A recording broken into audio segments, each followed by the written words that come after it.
Hello everyone, and welcome back to CryptoClarity. Today, I want to talk about a really important subject that often gets overlooked in mainstream crypto coverage: Bitcoin transaction fees and the future sustainability of the network after the halving. Now, as you probably know, Bitcoin is designed to reduce its block subsidy every 4 years in what we call a halving. That means miners earn fewer Bitcoin per block, and eventually, decades from now, the block subsidy will reach zero. But here's the critical question: how will Bitcoin miners stay incentivized to secure the network when the subsidy disappears? The answer is transaction fees. Why this matters? Right now, most of a miner's revenue still comes from the block subsidy. In fact, over 90% of miner income today is subsidy-based, while fees are often just a small fraction. But as the subsidy keeps shrinking, transaction fees will eventually need to carry the bulk of miner income. If they don't, we could see miners shutting off their machines, hash power dropping, and Bitcoin security potentially being compromised. The current problem? Here's the issue: Bitcoin transaction fees are extremely volatile. Some days they spike like crazy.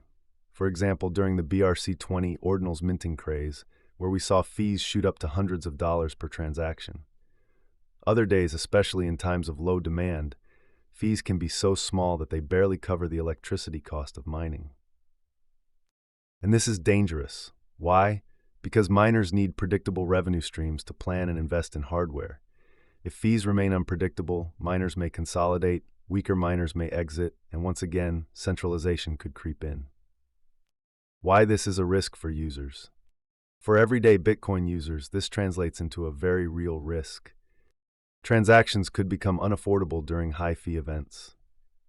Or worse, miners could prioritize certain transactions, like those coming directly from large institutions or via special arrangements, just like we saw with Mara's Slipstream product. This creates inequality in Bitcoin, which goes against the entire ethos of a decentralized open system. Possible solutions. So what are some ways Bitcoin can address the fee and sustainability challenge? I'll give you 3. 1 Layer 2 scaling, Lightning and beyond. The Lightning network already helps reduce fee pressure by moving smaller transactions off-chain. But for Bitcoin to survive long-term, Lightning and other Layer 2s must scale much further. More adoption means more consistent base layer usage, which means steadier fees. 2 Transaction fee markets. Bitcoin may need to adopt dynamic fee markets where block space becomes an economic good, not just during hype cycles, but in a consistent way. Protocol upgrades like package relay and cluster mempool could make fee estimation more efficient and help stabilize miner incentives. 3 Diversified miner revenue. Just like we discussed last week about decentralizing mining pools, miners may also need new revenue models, whether that's via merged mining with other blockchains, offering compute services, or adopting open-source templates like Ocean's Datum, which ensure fair transaction selection while still giving miners predictable income. The wrong way to do it. What's probably the worst solution? Trying to force users and node operators to relay unnecessary spam or data just to artificially pump fees. This only bloats the blockchain and doesn't address the underlying problem. Remember, spam fees are short-term noise. Sustainable transaction demand is the real long-term fix. Conclusion. So in summary, the block subsidy is disappearing. That's by design. Bitcoin needs transaction fees to sustain security.